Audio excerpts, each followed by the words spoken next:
अरे हाँ हाँ लेना है, क्या करे, लेडीज लोग जो होती है ना घर में, एक दूसरे को देख के जलती बहुत है। मम्मी को दिलाए तो मेरी जो अम्मा है ना दादी, उसको जलन हो गया, बहू कार चलाए, हम घर पे बैठे रहे। आप कह रही है वो हमको भी दिलाओ, इसीलिए आया गाड़ी देखने अम्मा के लिए। 10 लाख के अंदर तक का गाड़ी दिखाइए, काहे की बुड्ढी है ना, हैवी गाड़ी नहीं चला पाएगी। और उसको क्या पता महंगा गाड़ी है कि सस्ता गाड़ी है। दिखाओ बढ़िया वाला, लुक अच्छा होना चाहिए, लगे महंगा है। क्या बात है सर, एकदम 80 लाख पूरा करके ही रहिएगा क्या आप? जैसे जैसे आपका घर में गाड़ी का डिमांड बढ़ रहा है, वैसे वैसे आप कम कीमत का गाड़ी ले रहे हैं सर। अरे फालतू बात मत करो, गाड़ी दिखाओ जल्दी। हाँ ये वाला गाड़ी बढ़िया है, ये वाला बुक करो चलो। 1200 दीजिए सर।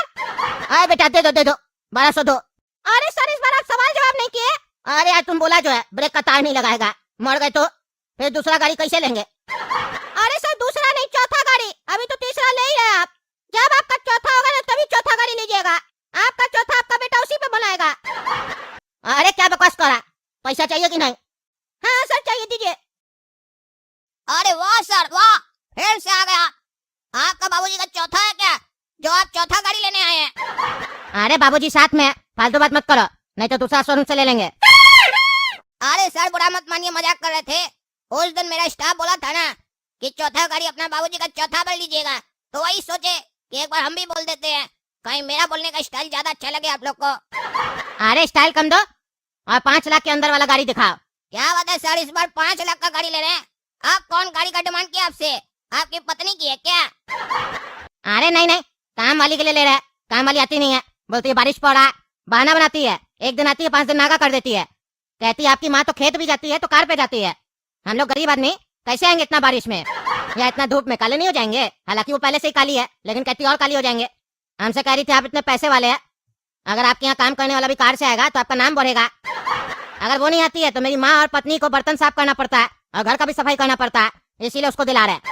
क्या सोच है सर आपका, बड़ा पैसा वाला लगते हैं आप। काम वाली भी आपसे कार मांग रही था, 5 लाख का कार दिला रहे हैं। क्या सोच है सर आपका, मन कर रहा आपका गोड़ छू ले। अरे चुप करो तुम गाड़ी दिखाओ, और गाड़ी पापा ही के नाम से बुक होगा। अरे सर बाकी समय तो हमको समझ में आया कि आप अपना बाबूजी को, माँ को और दादी को कार दिलाना चाह रहे थे, तो आप अपने बाबूजी के नाम से कार लिए, और अपनी बाई को कार दिला रहे हैं तो भी बाबूजी के नाम से ले रहे हैं। क्या बात है, आपके पापा उसके भी पापा हैं क्या? अरे नहीं, जो मन मेरा बकवास मत करो। बाबूजी के नाम से दिला रहे इसलिए ताकि बाबूजी का नाम हो, हमको बाबूजी का नाम करना है। सब उनको फटीचर गरीब बोलता था, सबको पता चलना चाहिए मेरा बाबूजी अब सेठ हो गया, सेठ। चलो कार दिखाओ। अरे हाँ सर जरूर दिखाएंगे। आप तो हम भगवान से मना रहे हैं कि एक दिन आप अपना सेठ जी का शोरूम भी खरीद लीजिए। जब आप सेठ जी बन जाएंगे हम लोग के शोरूम का, तो सोचिए हम लोग के पास भी अपना एक कार होगा और आपके बाबूजी का कितना नाम होगा। बेटा 1200 दे दो, बच्चा को आया लेने। भाई साहब आप में से धनिया लाल कौन है? अरे भाई साहब धनिया लाल जी यहाँ लेटे हुए हैं। क्या ये धनिया लाल जी हैं? धनिया लाल जी मर गए? अरे हाँ मर गए। अरे भैया कैसे मरे? अरे सामने बेटा बैठा उससे पूछो। पापा कैसे मर गए?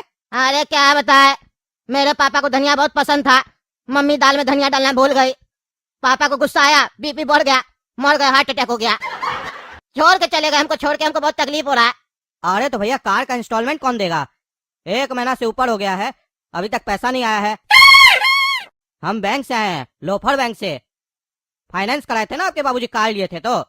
आपके बाबूजी के नाम से 4 गाड़ी है, सबका ईएमआई चल रहा है, पर एक का भी पैसा नहीं आया अभी तक, 1 महीना हो गया है।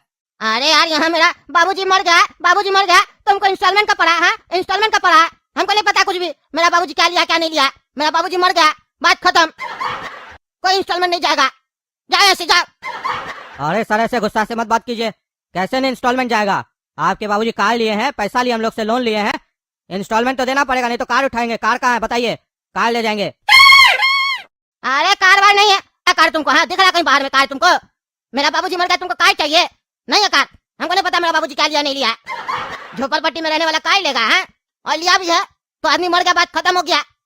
महीने के बाद आया लेने के लिए, अब हम कहाँ से देंगे गरीब आदमी, जाए से जाओ। अरे ऐसे कैसे चले जाएं? 4 गाड़ी लिया हुआ आपके बाबूजी के नाम से, ऐसे ही चले जाएं? एक 50 लाख का है, दूसरा 20 लाख का है, तीसरा 10 लाख का है, चौथा 5 लाख का है, ऐसे ही चले जाएं?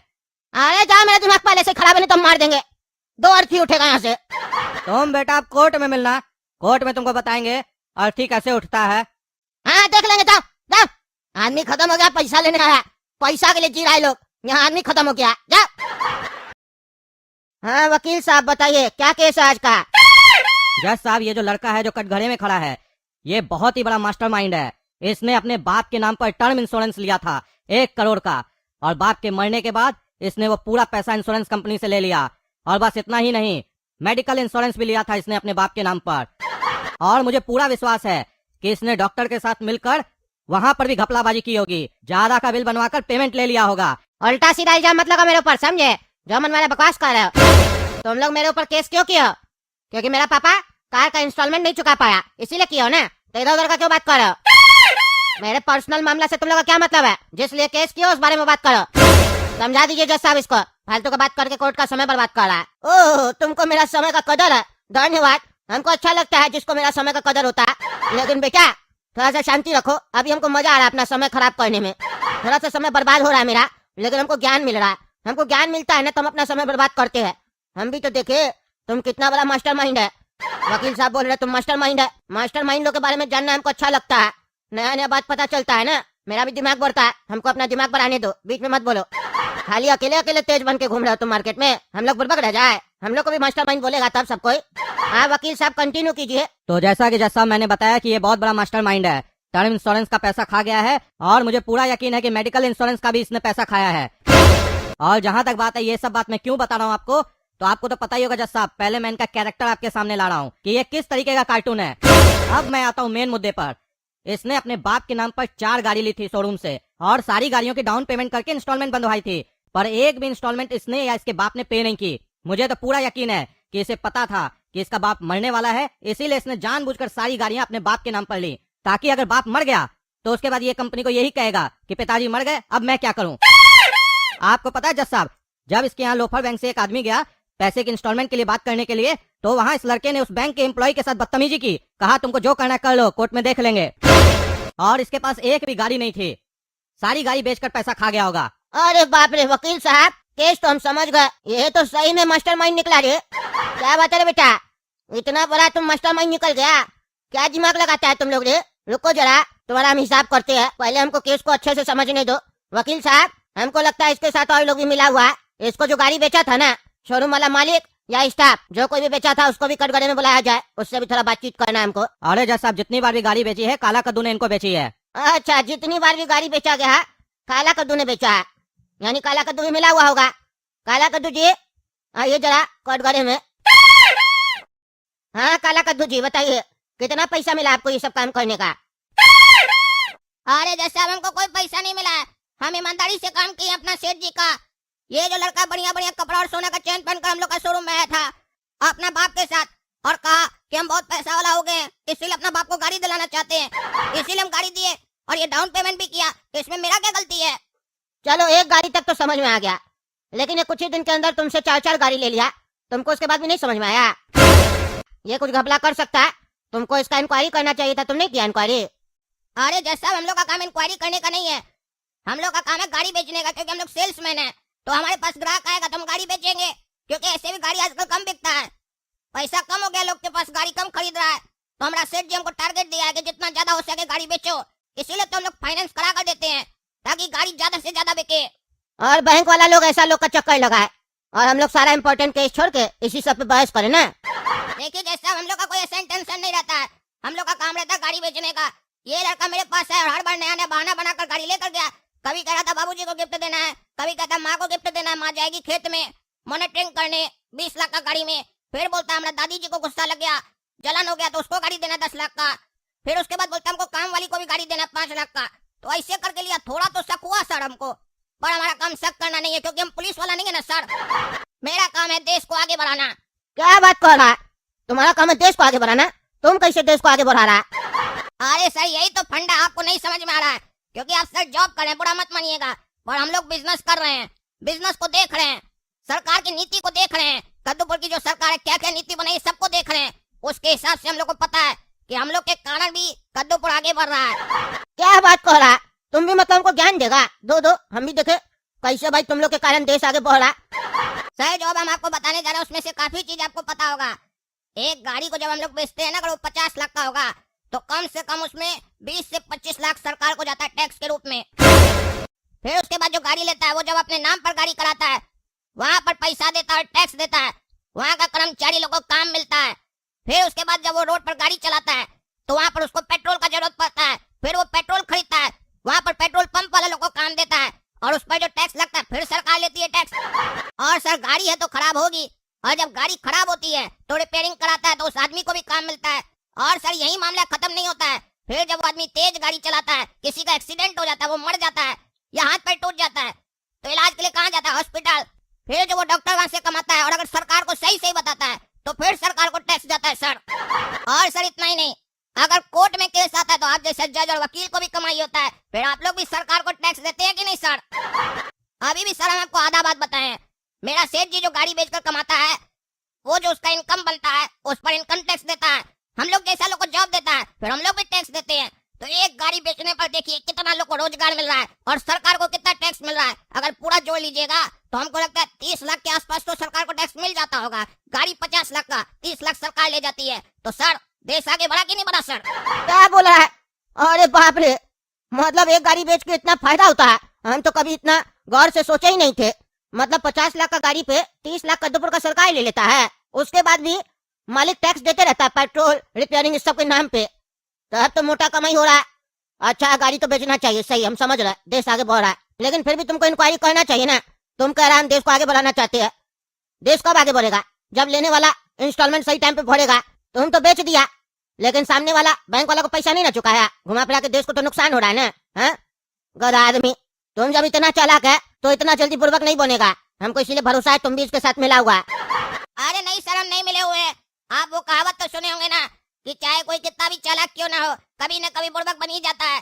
कई बार उसको अपने ऊपर ज्यादा कॉन्फिडेंस हो जाता है ना सर, वैसे ही हमको अपने ऊपर हो गया था। देखो हम भी अपने आप को बहुत चालाक समझते हैं क्योंकि हम ईमानदार जज है ना।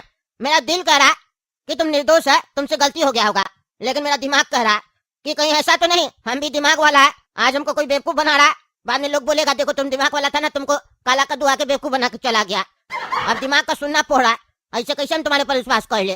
क्योंकि तुम झोपड़पट्टी में रहने वाला लड़का को इतना गाड़ी दे दिया, 80-90 लाख का गाड़ी दे दिया तुम, हैं? ऐसे कैसे चलेगा? जांच तो तुम्हारा भी होगा, पर उससे पहले तो तुमसे बात होगा। रे तुम काय ले रहा था ये सब गाड़ी? हाँ काय ले रहा था? और तुम्हारे पिताजी के पास इतना पैसा कहाँ से आया जो इतना डाउन पेमेंट जमा कर रहा था तुम?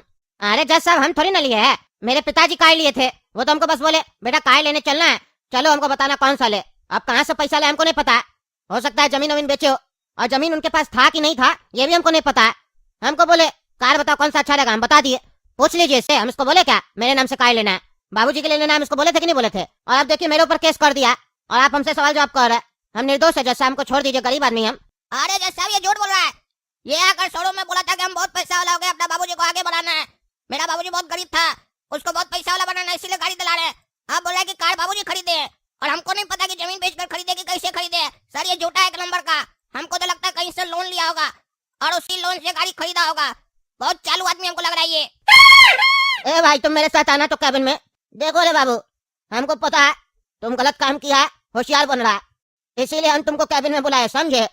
तुम्हारे ऊपर बड़ा केस हो सकता है, ज्यादा दिन के लिए अंदर चले जाओगे, समझे?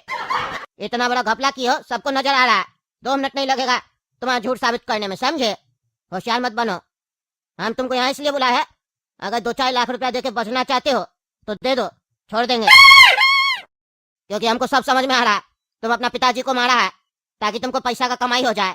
ये सब मेरे सामने मत करना एक्टिंग, समझे? क्या बोल रहे हो? क्या है फैसला तुम्हारा? जल्दी बोलो, 2-4 लाख रुपया देके छूटना है या अंदर जाना है जीवन भर के लिए? अरे जज साहब आप सही बोल रहे हैं, अगर 2-4 लाख रुपया देंगे आपको तो आप हमको छोड़ दीजिएगा, केस बंद हो जाएगा। अरे ऐसे कैसे, ऐसे कैसे? 2-4 लाख रुपया, 2-4 लाख बोले तो तुम 2-4 लाख ही समझ लिए क्या? पहले तुम बताओ कैसे कैसे तुम स्कैम किया और कमाई किया, फिर उसके हिसाब से बताएंगे 2-4 लाख लगेगा या 5-6 लाख लगेगा, फिर छोड़ेंगे तुमको। और जल्दी बताओ, 1 मिनट का समय है, नहीं तो फिर सजा सुना देंगे। अरे जज साहब हम सोशल मीडिया बहुत देखते हैं ना, उसमें कहता था हेल्थ इंश्योरेंस ले लीजिए अच्छा रहेगा, और मेरे बाबूजी का तबीयत हमेशा खराब रहता था, हम इसीलिए उनके नाम से हेल्थ इंश्योरेंस ले लिए। और हमको कोई जॉब वॉब लग नहीं रहा था, नौकरी था नहीं मेरे पास, और मेरा बाप हमको कुछ भी कमा के नहीं दिया था, संपत्ति नहीं था उसका कुछ भी, एक छोटा सा जमीन था वो भी गाँव में। अब हम क्या करते, जीवन भर क्या कटोरा लेके भीख मांगते?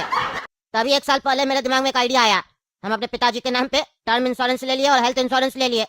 और फिर उसके बाद हम मूवी सब देखते थे ना, उसमें स्कैम सब होता था। फिर मेरे दिमाग में एक आइडिया आया, हम भी तो स्कैम कर सकते हैं। सिर्फ करोड़पति लोग देश छोड़ के भाग रहा है स्कैम करके, हम भी तो स्कैम कर सकते हैं। गरीब है तो क्या हुआ। फिर हम अपना दिमाग लगाए, सारा दिन यही सोचते थे हम कि कैसे स्कैम करे, नया कोई आइडिया मिल जाए। फिर मेरे दिमाग में एक आइडिया आया, हम अपने पिताजी का जो जमीन नहीं था गाँव में, उसको गिरवी रख दिए और बैंक से लोन ले लिए। और जो पैसा मिला उससे जाके शोरूम में कार ले लिए, डाउन पेमेंट कर दिए उसी से। और सारा गाड़ी अपना पापा के नाम पे लिए। और फिर एक गाड़ी लेके उसको बेच देते थे और दूसरे दिन जाके दूसरा गाड़ी ले लेते थे। ऐसे करते करते 4 गाड़ी लिए और चारों बेच दिए। मेरे पास मोटा पैसा जमा हो गया। फिर हम सोचे पैसा तो मिल गया, लेकिन बाबूजी का तबीयत सही नहीं हो रहा, अगर इलाज कराएंगे तो सारा पैसा डॉक्टर लोग ले लेगा, उससे अच्छा पापा का दवा बंद कर दो। ऐसे ही पापा बोलते थे जिंदगी में मजा नहीं आ रहा। पापा गुजर गए, हम दवा बंद कर दिए तो फिर सारा पैसा मेरा हो गया ना। अब बताइए कितना लीजिएगा? 2-4 लाख रुपया ले लीजिए, गरीब आदमी है, छोड़ दीजिए। क्योंकि सर ज्यादा नहीं कमाए हम, लगभग 1-1.25 करोड़ रुपया हम कमाए हैं और थोड़ा मेरा खर्च भी हो गया। अगर सब आपको दे देंगे तो हम कहाँ जाएंगे? इतना दिमाग लगाया, कुछ तो फायदा होना चाहिए ना। लेकिन सर चिंता नहीं कीजिए आप, पहले पैसा नहीं था तो इतना बड़ा स्कैम किए ना, अब तो पैसा है मेरे पास। अब सोचिए कितना बड़ा स्कैम करेंगे हम। अगला अरबपति कद्दूपुर का हम ही होंगे जो सबसे बड़ा स्कैम करेगा और कद्दूपुर छोड़ के चला जाएगा, लेकिन जाने से पहले आपको कमीशन दे के जाएगा आपका। अरे वाह, धन्यवाद धन्यवाद, बस यही तो चाहिए था हमको। चलो चलो, हमको सब सच बता दिया ये लड़का, हम सब सच बता दिए जज साहब को। अब ये केस डिसमिस हो जाएगा, देख लेना। तुम लोग को कहे थे ना कोर्ट में देख लेंगे, परेशान करके रखे थे। सुनाइए जज साहब अपना फैसला। हाँ बाबू हम सुना रहे, खड़े रहो। देखिए ये लड़का अभी हमको सब सच्चाई बता रहा, कैसे कैसे स्कैम किया। अरे जज साहब स्कैम कहाँ बोले, हम तो ये नहीं बताया आपको कि हम ईमानदार है। अरे चुप रहा तुम, ईमानदार हम है, ईमानदार जज के कोर्ट में खड़ा है तुम। बेईमान जज के कोर्ट में नहीं खड़ा जो समय लेगा फैसला लेने में, हम 1 दिन में फैसला लेते हैं। पैसा खाने के लिए यहाँ कुर्सी पे बैठे हैं, न्याय देने के लिए बैठे हैं जनता को। अभी तुम्हारा न्याय होगा, और न्याय का मतलब होता है जितना जल्दी हो सके जल्दी न्याय मिलेगा सबको। ये लड़का कहता है इसको स्कैम करने में मजा आता है, मूर्ख बनाने में। स्कैम मतलब मूर्ख हुआ ना। कहता है बहुत बड़ा स्कैम करके देश छोड़ के भाग जाएगा। इसको स्कैम करके भागना है ना, भागना चाहता है, इसको हम लोग भगाएंगे। एक काम किया जाए, इमलीपुर का बॉर्डर के सामने एक बैल के साथ इसको बांध दिया जाए, फिर बैल इसको जहाँ ले जाएगा वहाँ ही चला जाएगा। फिर वहाँ का आर्मी इसके साथ अपने अच्छा ट्रीटमेंट करेगा। ले जाओ इस पगलेट को, ले जाओ। अरे जैसा छोड़ दीजिए, माफ कर दीजिए, जब जाए से भागना है तुमको, भागो। और इसका जितना भी संपत्ति और पैसा है सब सीज किया जाए, और जिसका जिसका उसको वापस लौटाया जाए। और जिस डॉक्टर के साथ ये मिली भगत किया था, पैसा कमाया था, उसको भी अंदर किया जाए।